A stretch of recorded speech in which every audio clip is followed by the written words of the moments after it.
Okay sir. Sir காலையிலேயே ஒரு மிகப்பெரிய பேரிழப்பான ஒரு நியூஸ். ஆமா, விஜயகாந்த் இறந்துட்டாரு. ஒரு உலகமே சோகமா கிடக்கு. கண்டிப்பா சார், கண்டிப்பா சார். அந்த நியூஸ் கேள்விப்பட்ட உடனே எல்லாருமே இது ஒரு ஒரு ஃபேக் நியூஸா இருக்கக்கூடாதா அப்படின்ற மாதிரி தான் எல்லாருமே எதிர்பார்த்தோம். நீங்க இல்ல, அவர் நல்ல மனிதர். அவர் மாதிரிலாம் இனிமே ஒரு ஆள் கிடைக்க மாட்டான். ம். அவர் நடிக்கிறதுல மட்டும் இல்லைங்க, தர்ம குணம், மத்தவரை போல்ட்டான ஆளு, ம். எவனையும் தப்பு பண்ணா எதிர்த்து கேட்கிற பாங்கு எல்லாம் அவருக்கு உண்டு. கண்டிப்பா சார். அவர் கூட நீங்க படங்கள் பணியாற்றிருக்கீங்க. அவரு அவர் கூட மறக்க முடியாத ஒரு நிகழ்வு எங்க கூட நீங்க பகிர்ந்துக்க முடியுமா சார்? மறக்க முடியாத நிகழ்வு நிறைய இருக்கு. ம். அதுல அவர் முதல்ல அதிமுகவோட இருந்தாரு. ம். அப்புறம் தனியா பிரிஞ்சு போகும்போது நாங்க அவரை பத்தி தாக்கணும். எதிர்க்கட்சியா இருக்கும்போது தாக்குவோம்ல. ஆமா. அப்ப அதை பத்தி சிங்கமுத்து உங்களை தாக்குறாரு சொல்லும் போது கூட, அவர் நம்மாலையா சும்மா தமாஸ் பண்ணு வர்ற அது ஒரு கேஷுவலா யாரையுமே எதிரியா நினைக்காத ஒரு அருமையான நடிகர். அது மட்டும் இல்ல, வள்ளல் குணம் மிகுந்தவர் அவரு. அந்த காலத்துல புது டைரக்டர்களை ஒரு 50-55 பேருக்கு மேல தனியா திரையுலகத்துக்கு கொண்டாந்த ஒரே பெருமை அவர் மட்டும்தான். வேற ஆள் பண்ண மாட்டாங்க, பயப்படுவாங்க. வேற எந்த ஹீரோவுக்கும் அந்த தகுதி கிடையாது. கண்டிப்பா புதுமுக ஹீரோவை கொண்டாடுறதுல விஜயகாந்த் மட்டும்தான் புதுசா. அது மட்டும் இல்ல, இந்த இதுல திரைப்பட கல்லூரியில படிப்பாங்கல்ல, அவங்களெல்லாம் கொண்டாந்து அவ்வளவு பேருக்கு வாழ்க்கை கொடுத்து பெரிய ஆள் ஆக்கி, அதெல்லாம் டைரக்டர் பெரிய ஆள் ஆக்கி விட்டதுல அவர் தான். அது மட்டும் இல்ல, நல்ல நடிகர். போலீஸ்லாம் அப்படித்தான் இருக்கணும். பலதரப்பட்ட வேஷங்களை ஏற்று நடித்தவர். தர்ம குணம், யாரு இல்லைன்னு சொன்னாலும் புரட்சி தலைவருக்கு அடுத்தாற் போல விஜயகாந்த் தான், வேற யாருமே கிடையாது. கண்டிப்பா சார், மறுக்கவும் முடியாது. அப்படிப்பட்ட நல்ல மனிதரை, அதாவது சொல்லுவாங்கல்ல, நல்ல நடிகர்கிற விட நல்ல மனிதர் அவர். கண்டிப்பா சார். இறக்கமே வடிவானவர். இறக்கம் இல்லைன்னா ஒரு மனுஷனுக்கு அவன் செத்த பணத்துக்கு சமானம் தான். இறக்கம் இல்லைன்னா அவன் எதுக்கு இருக்கான் உயிரோட? கண்டிப்பா சார். வள்ளலார் சொன்ன மாதிரி இறக்கம் இல்லையே என் உயிர் போகும்னு. இறக்கம்ங்கிறது தான் தெய்வீகம். அவர் உடம்புல தெய்வீகம் கலந்திருந்தது. இறக்கம் இல்லையவன் இறைவனுக்கு சமமானவன். அதுபோல விஜயகாந்த் ஒரு ஒரு அருமையான ஒரு இறை அருள் ஒரு மாதிரிதான், எல்லாருக்கும் உதவி பண்றதுல இறை குணம் படைத்தவர். கண்டிப்பா சார். நிறைந்த மனிதர், எல்லாரையும் காப்பாற்றக்கூடிய ஒரு தன்மை வாய்ந்தவர், நல்ல நடிகர். எல்லாரும் அவருக்கு எதிரா நீங்க பிரச்சாரம் நீங்க பண்ணிருந்தீங்க அப்படின்ற மாதிரி சொன்னப்போ, அதற்கப்புறம் நீங்க மீட் பண்ணும்போது அவர் உங்ககிட்ட என்ன சார் பகிர்ந்துகிட்டாரு? ஒண்ணுமே சிரிச்சாரு, வேற என்ன. பிரேமலதா மேடம் கூட ஒண்ணும் சொல்லல.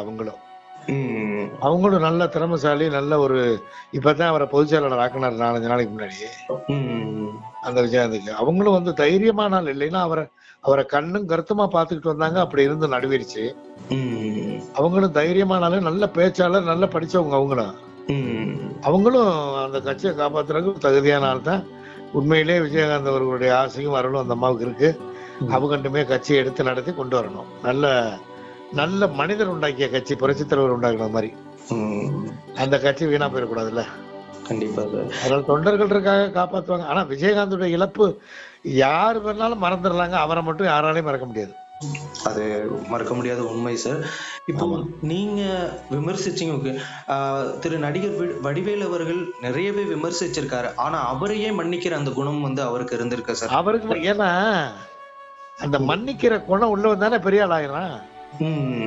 மன்னிக்க தெரியாதவன் உலகத்துல இருந்து என்ன செய்ய? கண்டிப்பா அதுதான் சொல்றேன், இறை குணம் உள்ளவங்க அவங்க எல்லாம். என்ன தப்பு செஞ்சாலும் ஆண்டவனே காப்பாத்தினா இறைவனுக்கு மனசு இருக்கிற மாதிரி. அவர் நினைச்சா என்ன வேணாலும் பண்ணிருக்கலாம். அப்படிலாம் பண்ண மாட்டாரு. யாரையும் எதிர்த்துக்க மாட்டாரு, வாழ்த்துவார், வேணா அட்வைஸ் பண்ணுவார். இப்படிலாம் பேசாத, அவ்வளவுதான். நல்ல மனிதனுங்க. இருக்கிறதுல சலிச்சு புடைச்சு பார்த்தா கூட விஜயகாந்த் மாதிரி அந்த காலத்துல ராஜாபதர் ஸ்ட்ரீட்ல சோத்துக்களை வட்டிச்சு அசிஸ்டன்ட் டைரக்டருக்கு பூரா சாப்பாடு தானா 300 பேர். அப்படிப்பட்ட குணம் மிக்க ஒரு நல்ல அருமையான தலைவரை இழந்துட்டாங்க. மக்கள்லாம் நினைச்சுக்கிட்டு இருந்தாங்க, அதாவது விமர்சனத்துக்கு உண்டாகிற தலைவர்களுக்கு மத்தியில ஒரு நல்ல தலைவர் வர்றாரு, இவர் வந்தா நாட்டுல ஒரு அருமையான ஆட்சி நடக்கும், மக்களுக்கு நல்லது நடக்கும், இவர் வந்தா ஒரு புதுமையான ஒரு ஆட்சியை கொடுப்பார்னு மக்கள் நம்பிக்கிட்டு இருந்தாங்க. அவரை பெரிய ஆளாக்கவும் தயாராகிக்கிட்டு இருக்க நேரத்துல அவருக்கு இப்படி ஒரு சூழல் ஆகிப்போச்சு. அது ரொம்ப உண்மையிலே வருத்தமா இருக்கு. இருந்தாலும் அவருடைய கொள்கைகளை, அவருடைய எண்ணங்களை ஈடு செய்கிற வகையில் அவருடைய மனைவியார் அவர்கள் அதை திறம்பட கொண்டு வரணும். அது பிரேமலதா விஜயகாந்த் அவர்கள் அதை செய்வார்கள் நம்புறோம். கண்டிப்பா. ஆனா மிகப்பெரிய வருத்தம், நீங்க முடியாத வருத்தம் எனக்கு. ராத்திரி காலையில தூக்கமே இல்லை. ஒரு மாதிரி டயர்டா இருக்கு. கண்டிப்பா சார். அவரோட ஆத்மா சாந்திடணும்னு சொல்லிட்டு இந்த நேரத்துல அவர் உண்மையிலே நேர சொர்க்கத்துக்கு தான் போவார். அப்படி ஒரு நல்ல மனிதன், நிறைய நல்லது பண்ணிருக்காரு, நிறைய பேரை வாழ வச்சிருக்காரு. வாழ வச்ச தெய்வம்னா அவர் தான். கண்டிப்பா சார். யாருமே மறக்க மாட்டாங்க அவர், விஜயகாந்த் மட்டும். கண்டிப்பா கண்டிப்பா சார். எத்தனையோ நடிகர்கள் இருக்காங்க, அவங்க இல்லாம நடிகர் சங்கம் கட்டினாங்க, அவர் தான் கடன் அடைச்சு இன்னைக்கு பெரிய கட்டணமா வளருதுன்னா அந்த சங்கத்தை உருவாக்கி அந்த இடத்தை காப்பாத்தி கொடுத்தவர் அவர் தானே. ஆமா சார். எல்லா நடிகரும் வீட்டுக்குள்ளே இருப்பாங்க, நிறைய சம்பாதிப்பாங்க, கொடுக்க மனசு வராது. இவர் ஒரு அள்ளி வீசுவார், வள்ளல் தன்மை கொண்டு வருவார். ஏழைன்னு வீட்டு வாசல்ல சும்மா அனுப்ப மாட்டார், சாப்பிட சொல்லி என்ன வேணும் ஏது வேணும், ஏன்னா அவரால் என்ன முடியுதோ அதை கொடுத்து வெறுங்கையோட அனுப்பின பழக்கமே கிடையாது. ஆமா, அப்படிப்பட்ட ஒரு மாமனிதரை இழந்து சினிமா உலகம் தவிக்குது. கண்டிப்பா சார். ரொம்ப நன்றி சார். Okay, thank you.